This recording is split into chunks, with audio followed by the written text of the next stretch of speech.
Vamos meditar na palavra de Deus hoje, lendo Tiago, capítulo 4, versículo 17. Tiago, capítulo 4, versículo 17. Na Almeida, século 21, diz assim: Portanto, aquele que sabe que deve fazer o bem e não o faz, comete pecado. Na King James atualizada, traduz assim para o português: refleti sobre isso, pois quem sabe que deve fazer o bem e não o faz, comete pecado. A frase que eu trouxe hoje do nosso livro Páginas de Ouro da Oração é de John Tripp, que diz: é tolice orar contra o pecado e depois pecar contra a oração. Achei interessante essa frase. Por isso eu disse, em forma de título, né, para essa devocional, é tolice pecar contra a oração. Porque eu estava pensando nessa frase e vendo como está encaixando hoje, dentro do contexto que todo mundo está conversando, né? Que é política, que é ideologia, que é pauta de governo. O nosso povo nunca foi tão politizado como está sendo ultimamente, né? E eu tenho escutado muitos, assim, líderes falando, pastores também, a gente vê homens, sim, que são cristãos, não sei se crentes ou não crentes, mas que usam também falar desse tipo de argumento, que eu encontrei nessa frase de John Tripp muito interessante, que é a tolice orar contra o pecado e depois pecar contra a oração. Então eu pensei, por exemplo, no caso específico das drogas, né? Muitos têm conversado, muitos têm falado sobre isso.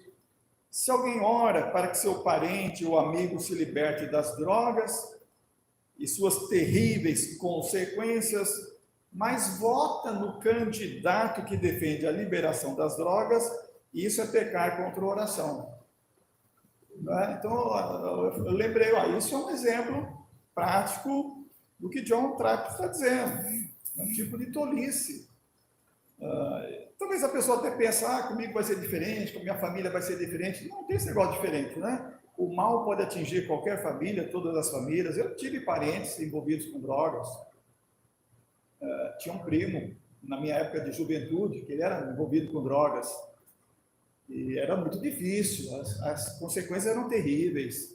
Graças a Deus ele se libertou, né? Casou, tem uma boa profissão, está um servo de Deus, né? Servindo a Deus. Mas são poucos que conseguem se libertar, são poucos que conseguem vencer as drogas. Então, por isso, Tiago, eu procurei alguns versículos na Bíblia, e eu encontro respaldo em Tiago, quando ele diz: se alguém sabe fazer o bem, não faz, comete pecado.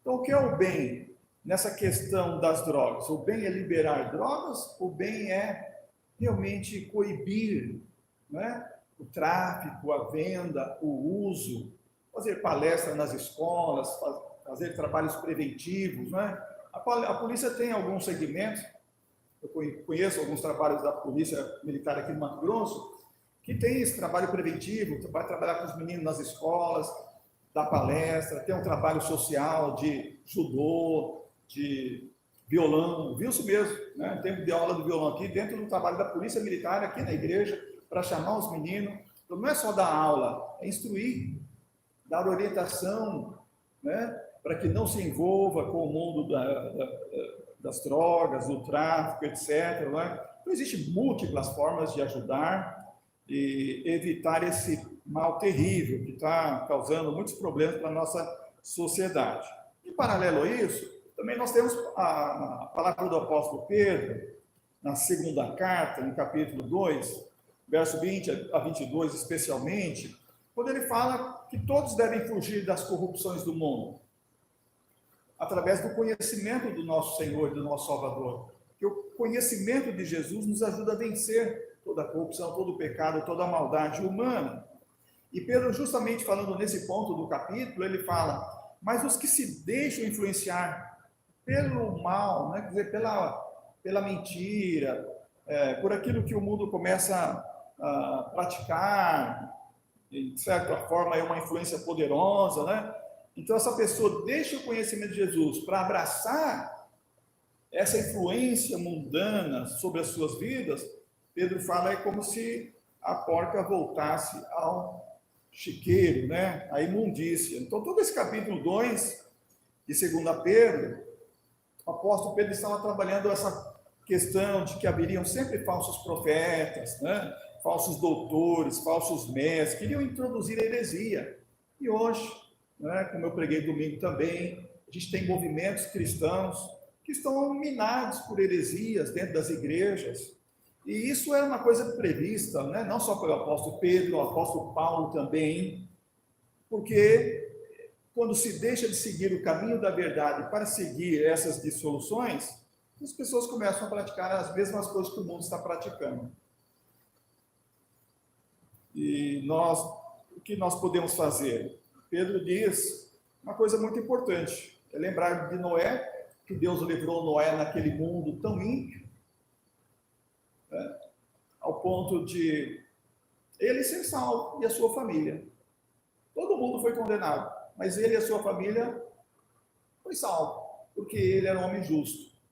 O exemplo de Ló, que vivia naquelas duas cidades corrompidas, perversas, porque ele era justo, diz a Bíblia, os anjos tiraram ele de lá com a sua família, mas a esposa ainda mesmo assim teve uma recaída, né, morreu, mas ele foi salvo, né?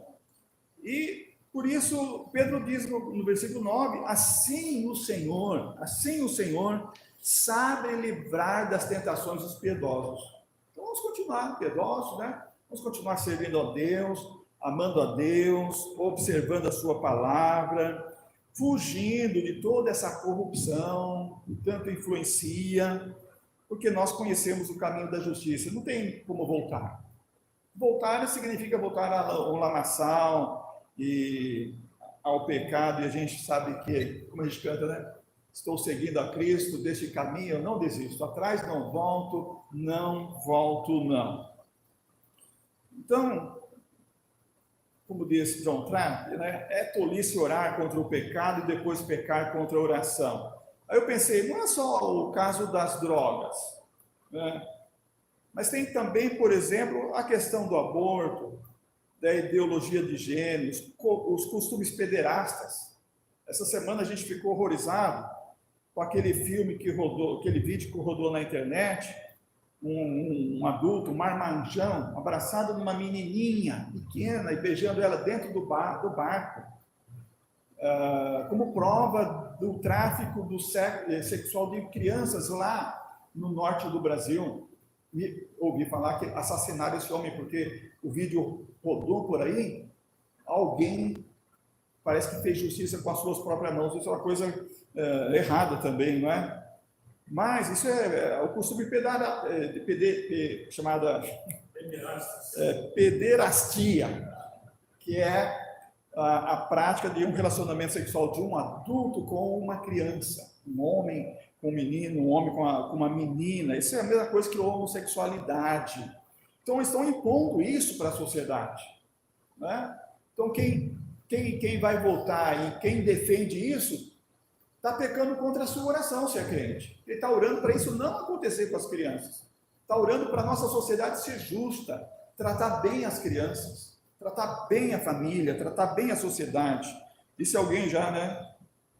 Que o termômetro de uma sociedade é ver como ela trata as suas crianças.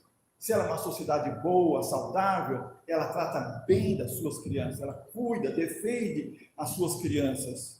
Então, enfim, a gente poderia citar aqui várias coisas que diz respeito a pecar contra a oração, né? Mas essas poucas já ajudam a gente a ter uma ilustração sobre essa frase, né? Não adianta a gente orar se depois, nessa questão tão importante de governo, que faz leis, né?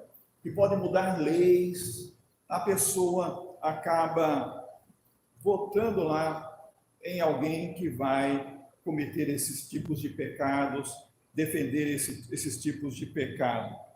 Então, porém, isso sempre aconteceu no mundo, no tempo de Moisés tinha esse problema, tanto que Moisés escreveu em Deuteronômio capítulo 11, ó, não deixe o coração se seduzir. Sempre o homem teve essa tendência, então deve cuidar do coração, como orou Salomão também em 1 Reis capítulo 8, né? Quando o seu povo, Senhor, pecar contra ti e se arrepender e voltar ao Senhor e orar, perdoa. Então há a possibilidade da reconciliação, do arrependimento, do perdão, e Salomão está falando, pecar contra ti, então, pecado contra a oração, a pessoa, em algum momento, ainda que pensa que está adorando a Deus, na prática está fazendo alguma coisa que é contra, né? E ela precisa estar consciente disso, e Jesus falou em Lucas 12, que a gente às vezes comete coisas contra ele mesmo, e ele fala, ó, se alguém pecar contra o Filho, será perdoado, mas se pecar contra o Espírito Santo, não receberá perdão, nem agora e nem no mundo vindouro. Esse é o único pecado que não tem perdão, a blasfêmia contra o Espírito Santo. Essa é a apostasia que não tem volta, né?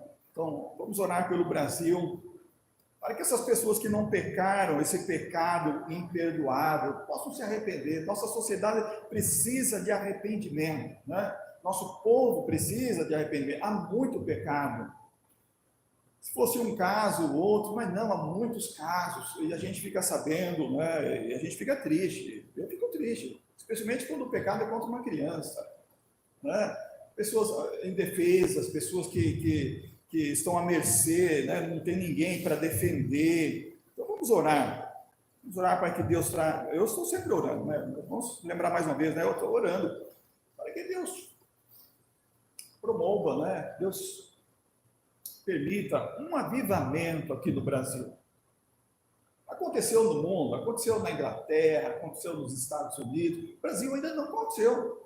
Orar para que aconteça no Brasil um avivamento.